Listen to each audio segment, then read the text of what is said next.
Boy, topwater fishing, I tell you what, it's one of my favorite ways to go fishing. When you catch one on the surface like that, that bass comes out and explodes on it, your heart pounds, and you're a topwater fisherman for life. It's exciting. I tell you what, this one here, this is a little spinner on the top of this. It goes through, it's very basic, it's easy to cast, it casts real well, it spins across the top as you saw, and it just breaks that surface up. Just explodes on the active bass that wants to hit it. It just works really well. Easy to do, cast out. A lot of people stay away from topwater, and I'm not sure why. I guess it's a little bit of confidence. You got to have confidence in what you do, no question about it. But you stay away from it sometimes if you're not confident in the lure. And it's easy to get confident once you get 2 or 3 explosions on that bass or that lure when that bass comes up and hits it. Let me show you a couple other ways on the topwater that you might want to try too.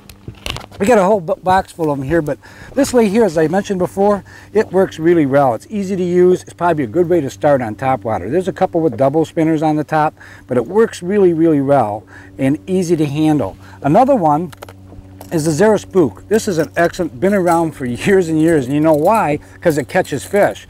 It works really well. You kind of have to walk the dog. You pull it and slide it, walking the dog with it, and that really entices that fish to come up and look at it. We'll take a look at that. I'll show you how that works actually on the water.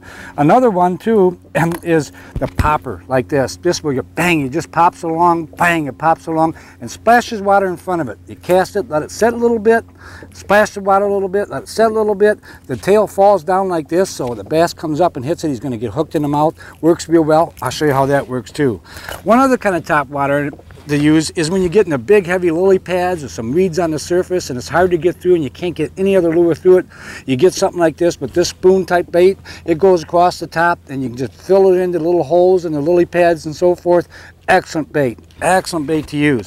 And of course the mouse. You know, you got to have the mouse. The mouse works so well. Also in the lily pads, heavy reeds, when the reeds come right up to the top, you can't get anything else in there. The bass will sit in those reeds, see that little splash going along, come up, boom. These little legs go in the back, they tails like this. You can use this on open water as well as in the heavy brush and so forth.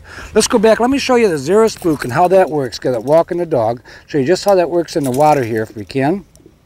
And I'll snap this on here real quick, and we'll put this in the water and I'll show you a little bit how to walk the dog. Right, it isn't so important really what kind of line you use. It can be heavy because most of the time your line isn't in the water. It isn't finesse fishing so much. You're up there banging the top of that water making it happen. Now as I cast this out, these cast like bullets. I cast this out, you can just go boom, boom. You see how it's splashing in the water and it's turning this way, turns that way, boom, back, back and forth, back and forth. I'll cast this out again, and when I do, watch my hand and my reel. I cast it out, I bring it, I reel. I bring it, I reel. I bring it, I let the line slack, and I reel. So I'm reeling that in all the time, taking that slack out of the line. Boom, boom, boom, each time. And that bass will come right up and hit it. It's exciting. Zero Spook's been, like I say, been around for years and years, and that's because it does catch fish. And it's not too hard to get used to it. You get a little cadence in it. Sometimes you may go bang, bang, bang, bang, let it set for a little bit. Bang, bang, bang, bang, let it set a little bit. Maybe bang, bang, bang, bang, all the way back to the boat.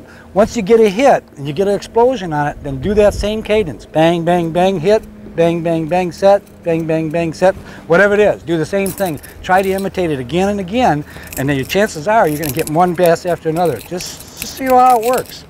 Okay, let me show you one other one here. And this one here is a popper.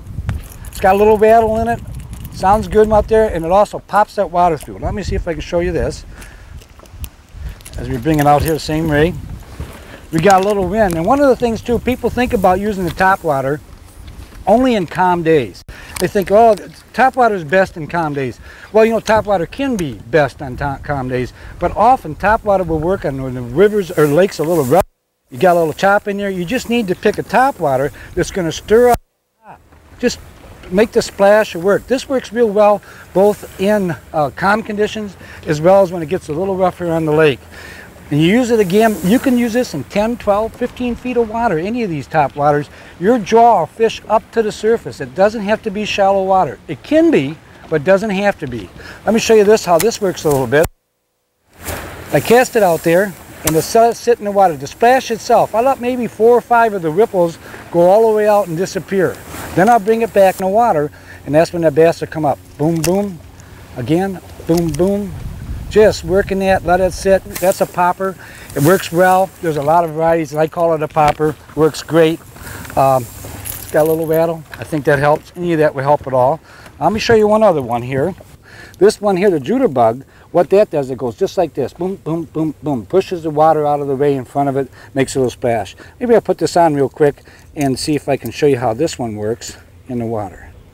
Okay, let me show you how this jitterbug works in the water here. We'll take it on this side. We bring this out, and as we bring this back, you see that I keep reeling. I'm reeling slow.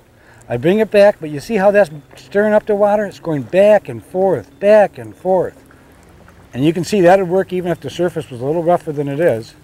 That will bring up those fish. Just calls them up from the bottom. You can use it 10, 12, 14 feet deep in water, and it works well. We'd love to get a splash on here. I tell you, it's heart stopping. One other thought. Let me explain one other thing that you want to do when you cast. When you're using a topwater, one of the key things that happens is the bass comes up, he sees it, he comes up and he explodes on it. Often they'll hit the bait, but may not get totally hooked. We have a terrible tendency as a fisherman to set that hook the second we see the splash. And often we pull it right out of his mouth. On any of the topwater lures I just showed you, it will pull it right out of the top of his mouth. Well, we don't want to do that. We have to settle down and not. Just focus when you bring it. You see the splash, let the rod go down, reel up, and then slam him. Let him take that lure down. He needs to take that down. You work on it with the rod. It's got a little tip on it, so if he does hit it and takes off, it doesn't go away. I mean, he doesn't lose it. You don't pull it out of his mouth right away. You let him take it a second and then slam the hook, and then you got him and you bring him in. It's really pretty cool. I've known guys that won't even watch the topwater. They won't look at it because they know if they look at it, they're going to pull too quick and lose the fish. But the exciting part is you bring that bait in, you see that fish slam on it. Oh, it's exciting. I tell you what, you become a topwater fisherman forever. 1 or 2 slams on it and you're there. Hopefully you go out there next time you get out there fishing, you try it. Because I tell you what, I always think there's topwater fishing in heaven. I've always said that. It's just too exciting not to be. Well, I'll see you on the water.